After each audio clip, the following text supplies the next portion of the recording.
Welcome to the final bonus episode of the Meet the Mancunian podcast, Social Impact Stories from Manchester. This is season 4. I'm Deepa Thomas Sutcliffe, your friendly host. On the streets and nooks of Manchester, my inspiring Mancunian guests tackle their causes with grit and passion. They are leaders, worker bees, and community hosts, and they share their stories to inspire you all through this season. Relax, grab a brew, and listen in to the Meet the Mancunian podcast on Apple, Google, Spotify, or any of your favorite podcasting platforms. You can also check out all the episodes on my new website www.meetthemancunian.co.uk, when I'll be taking a 2-month break for some travel until 11th April 2023, when I will be launching season 5. In the meantime, I hope you will check out some of my interesting guests from seasons 1, 2, 3, and 4. This special bonus episode is a thank you to listeners, and it's a curation of the most important life lessons my guests have shared in the podcast. They span the professional and the personal. One of my guests even offers you practical tips in framing an email or a complaint in a more effective way. I hope you enjoy this bonus episode and take away some tips for your life. Thank you so much. Be a good listener. That it's an acquired skill and it's a really difficult skill. Instead of just bumping my gums all the time and talking, to step back and listen to the other person and give that person lots of space and time to express themselves and be very patient while you may wait while you're waiting for them to articulate a response, but be a very, very good listener. Thank you for sharing that. That is true. It's a very hard skill, and obviously, one as a communications professional and now as a podcaster, I'm trying to continue to hone that. But it is hard because sometimes we listen to respond rather than listen to, really give that really thoughtful response after you've considered, you've given that person the space. Mm. So, I, I I find it's something that as a maybe medical practitioners and people working in the mental health services acquire and really train up to be as part of that therapeutic side, to be a really good to listen and to listen. Some people listen but don't hear, yeah. but to listen and hear. And I think it comes down to making the person feel comfortable with articulating their thoughts and not feel like they're under a time pressure to, come up with that punchline. So that's really, really good. I think probably it is to trust the process. And I'm kind of smiling and sort of wanting to roll my eyes as well as I say it, because when I did my training, people used to tell me this all of the time, to trust the process. But I was in my early 20s and I was in such a rush to do everything and wanted to know how everything would turn out and do everything right all the time and all of that stuff. Um, and people used to tell me to trust the process, and I found it really irritating as a piece of advice. But now, so I'm 35 now, and I'm like, yeah, I now give people that annoying advice myself. And I even, on my last holiday, we went to Greece earlier this year, and I was in a shop and I saw it had "Trust the Process" written on this T-shirt, and I just had to have it. And it was like an inside joke to myself, that me 10 years ago would have been like, oh, for God's sake, I hate that T-shirt. But it's really true. You've just got to go with it. There's no guarantees. You've just got to, keep the faith and keep going. No, that is also such a relevant point you brought up because Yes. it's right place, right time, and context is everything, isn't it? The same T-shirt, if you had seen it maybe in your 20s, you would have just said, "Oh yeah, no way."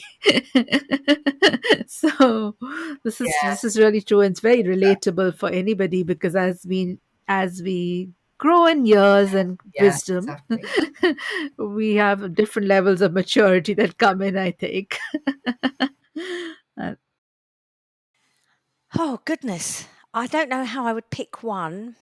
I think the most important life lesson I've learned is listening. I don't think I'm a very good listener. People say I am, but I always think your own head is full of your own story, isn't it? And whatever's preoccupying you. I think listening helps you to be a better human. It helps you to come down to somebody else, instead of sitting up in your lofty throne room in your own head. Uh, it helps you to understand what somebody else is going through. And I don't mean that, just, in a crisis or a trauma situation. I mean, generally, it could be anything. But I think, yeah, Barnabas has taught me that more than anything else. Barnabas has taught me millions of things, but the thing I probably treasure the most is the fact that I get to listen to people. And in my old job, it was just me talking at people as a marketer, not really listening. Now my day is better spent listening to people because I can really solve problems that way. Oh, it is a really important skill to develop in any field. So kudos to you that you're starting to work on that, and that's a great skill to have, I think. I think there's two. One, life often really, really, really sucks. Um, and it's not a life lesson that you like to learn.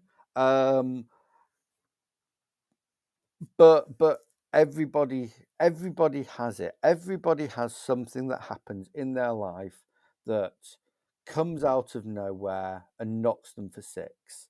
And it happens to everyone, whether it's an unforeseen breakup, or for me, I will never forget the day when I got a phone call from my ex-partner, telling me that my son had a bit of a rash, but it was nothing to worry about. She was going to get it checked out. And she called me back a couple of hours later and said, yeah, you need to get yourself down to Birmingham Children's Hospital tomorrow morning because we think he's got leukemia. And you never forget those things, and everybody has them, and I don't think anybody sails through life without having something, and it's learning to deal with that. So really, it's learn to deal with emotional challenges. But I think for me, the bigger life lesson is learn how to structure an email and a letter and a complaint. And I know that off the back of me talking about emotional stuff, and I'm sure your guests talk about really important life lessons, but honestly, if you've got people who are listening here and everybody wants to complain, everybody wants to write a letter, everybody wants now to get things done, and there's no wonderful, scary, surprising science about it. But if you structure conversations in a way which are, what is the problem? How did it impact me? And what I would like you to do about it. It's absolutely fantastic. So I get requests for speeches or talks or interviews or whatever. And people start and they give me a long rambling backstory to it. And I'm like, just tell me what you want and I'll tell you whether I can do it or not. And I find that when I'm dealing with people, if I structure my emails, if I structure my thing saying, look, this is the problem, this is how it's impacted me, this is what I'd like you to do about it, and it works for everything, this is the event I'm running, this is what it's for and when it is, and I'd like you to come and do a talk for me.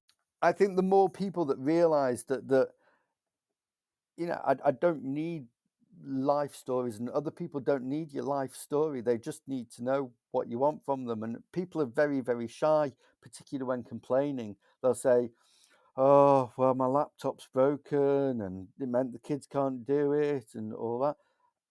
But they don't actually say what they want you to do about it. Do you want it replacing? Do you want it repairing? Or this company's treated me badly. Okay, so you're wanting money from it? What do you want out of this interaction? And I think there needs to be more people who realize that, you know, if you want something, you need to be prepared to ask for it, but you need to ask for it in a structured way, which is, this is the problem, this is how it's impacting me, this is what I'd like you to do about it. And I think that's my life lesson for today is, you know, follow that mantra, and you can apply it to pretty much every conversation. And, you know, then you can have your expectations managed. I think that's a really practical tip, and I'm thinking already about how many applications there are of it. So thank you so much for sharing it. I'm sure listeners will really appreciate that as well.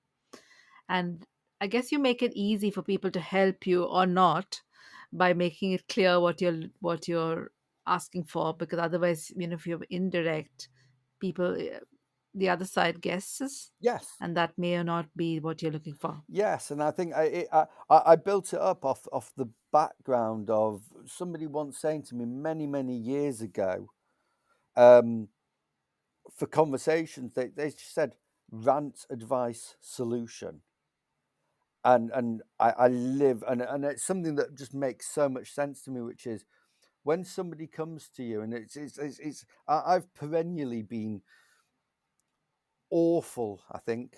Hope Maria never listens to this, but awful in relationships because my communication wasn't effective. And it wasn't effective because people came to me wanting to rant, or partner came to me and they wanted to rant. They'd had a bad day at work, and I offered them a solution.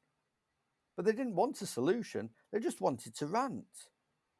Or sometimes they wanted advice. How do I go about solving it myself? And sometimes they wanted a solution. But if you're not clear about what your expectations are from that, uh, from somebody asking you that, then it's very hard to manage the conversation, to manage the expectations. And the number of times, and I'm sure you're the same, and you'll know many people there, the number of times I get a phone call off my mum, and she goes, well, I was just thinking about this problem that you have, and maybe you could try doing this. And I'm just sort of sit there on the phone, aghast, going, but I never asked you any advice on this situation, and I certainly don't want you to be providing solutions. Why are you phoning me up and wasting my time with that? And it's indicative of poor communication, which is, if I wanted the solution from you, I'd say, hi, what do I do about this? So it's learning that pathway. I think I learned from that the pathway to clear and effective, or clearer. I'm still learning clearer and effective communication. Great tip, as we said. That every single thing that happens to you, there's a reason for it, and you just have to don't look out. Always look what your lesson is and how you can do better. So like don't place blame on others. Always turn it round and think, right, if I was in that situation again, what would I do differently? And never let anyone tell you can't. I love my family, but there's only one person in my family that I think believed that I could get to where I am now. And they're all, even they admit it now, they go, oh, I didn't think you'd make it all the way through. And it's like, just have that belief and just listen to your inner gut. Thank you for sharing that. It's a great life lesson, because I think that inner belief or that self-confidence, it can take you places, because you keep yourself going when maybe others around you aren't as confident. I have to say, I'm not necessarily a very confident person. And, I'm saying this because I'm forgetting that there's going to be tons of people listening to this. But it's more like we're just having a conversation. So I don't want people to think, oh gosh, she sounds really confident, she knows what she's doing. Obviously in finance I know what I'm doing, but every day is a lesson. And I always think, what can I learn from what I did today, and how can I make that better? That growth mindset. And it's something I have to work really hard at. So everyone that's listening can do it. Thank you. And I believe that too. For me, it is to, I think everybody gets kind of self-confident issues. And, I definitely get it a lot. Being mixed race and being young and being female, I'm usually in a lot of spaces where I'm the only person that looks like me. And so the imposter syndrome always creeps in. And I think the most important life lesson for me is that that's always going to happen. So that's the first thing for me, is recognizing it. But then how I deal with it has been the lesson that I've learned, is that I know that to just sit in my feelings and feel like it. And then after the situation has passed, reflect back so that that won't happen again in that particular situation. And how can I implement things so that I don't feel that way and I don't feel unconfident or uncomfortable, because we're all doing our best. It doesn't. Everybody's comparing themselves to each other, and if you're ever in a room or a space and you're suddenly like, "Why am I here? Like, I'm not good enough to be here." 9 times out of 10, at least a couple of other people in that room think that. So I'd say that's my biggest life lesson, is that that's always going to happen. Personally, for me, it's always going to happen. But actually, how do I try and reduce the amount of times that it happens, and just own the fact that it's okay to be a bit different, and you are doing a great job. Even if you don't think so, you are doing a great job.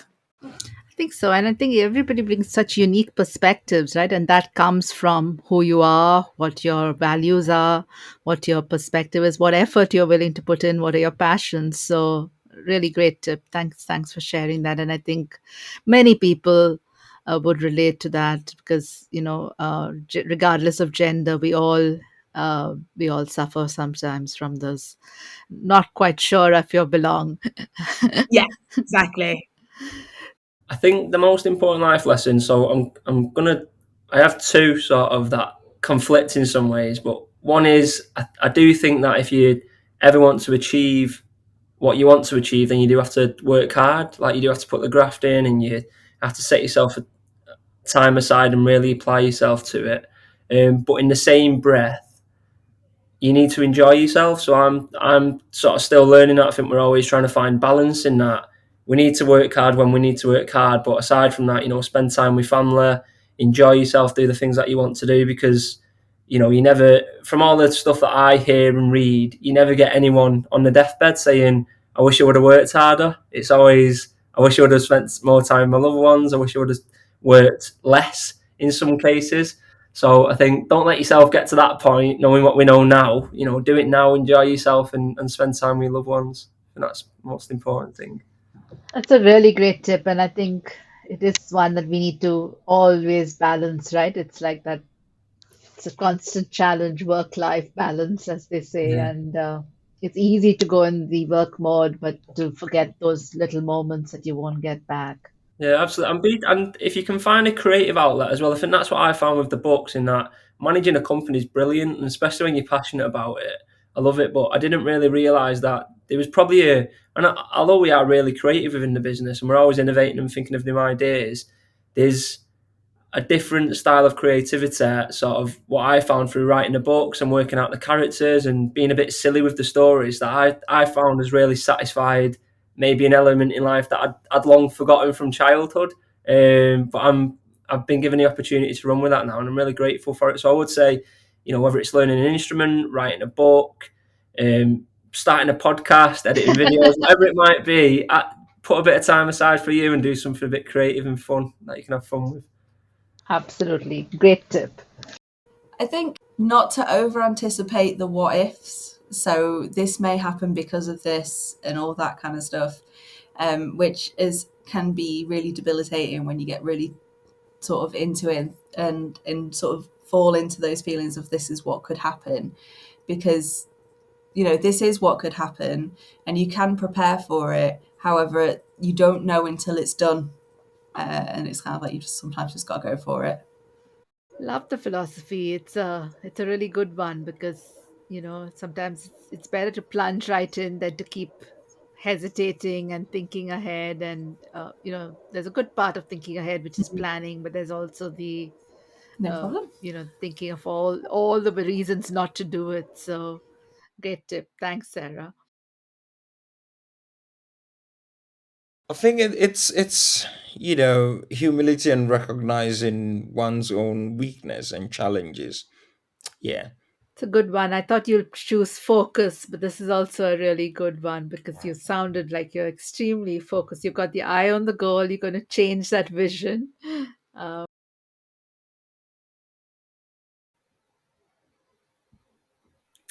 Smile more and talk less. That's a good one. And I think life lesson is to, I think people are different, and it's really about listening to people rather than talking. We're all very good at talking, and I think if we listen more, then there's it's often it's also often what people don't say that you need to pick up on as well.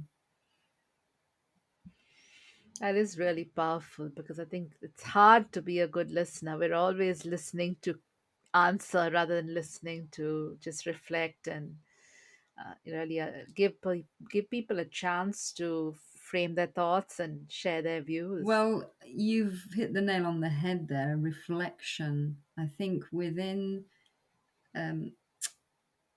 what I've learned also is within the Christian faith, reflection is a really, really big thing. Whereas within the Hindu community or aspects, I've never been taught to reflect.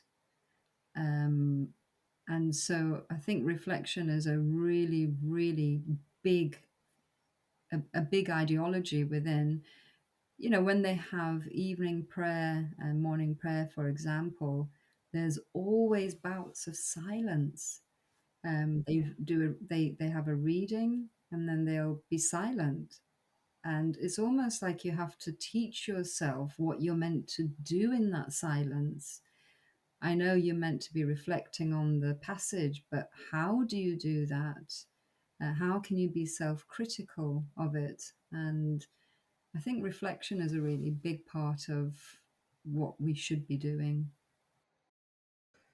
Very, very true. And again, a hard skill to develop, and the one that takes, because our minds are so busy, aren't they? Yeah, So there's a million things you could be thinking about, but just to take that moment and to be present and to be present. And focus yourself, it is hard. Ooh, it's a really tough one. I know someone said to me last year, who's the most important person in your life? And I said, my daughter. And they said, well, actually, it's not your daughter, it's yourself. They said, because if you don't look after yourself, you can't look after your daughter. And that's something I'm always working on. I'm always trying to help other people, but I think as social entrepreneurs, we're always trying to help everybody. And I think we need to learn to look after ourselves a little bit more. And that's really easy to say and really hard to do. And I'm not the best person at doing that at all, but I'm hopefully learning and trying my best to get there. It's a really great tip. It's like they say in a plane, right? Put on the oxygen That's mask right. on yourself before you take care of That's others. it. And it's the same thing, nurture yourself, self care, Mm-hmm. because otherwise you don't have the strength to take care of others or your company or your family. So Yeah. it is a hard one, but it's a great one. Thank you for sharing that. I think that from Lindsay being poorly, being positive every day, but also if you are upset with somebody, just tell them what you think, get over it and move on. Do you know what I mean? Because life is so short. You don't know what is going to happen from day to day. I know of some people that we've granted wishes for, they've been told that they're poorly and then they could die within weeks or months. Do you know what I mean? They don't have a long time to sort it out. And I know Lindsay had a friend that she fell out with, And it was very difficult for her to forgive, when I think to myself, you've just got to forgive. You know, you've got to forgive everything and just move on. So if you've got something to say it, move on. You've only wasted 10, 15 minutes of your day instead of pondering on it for like 3 days and then having a massive row and then not speaking to each other again. It's a good tip, a difficult tip, Exactly. not easy to follow.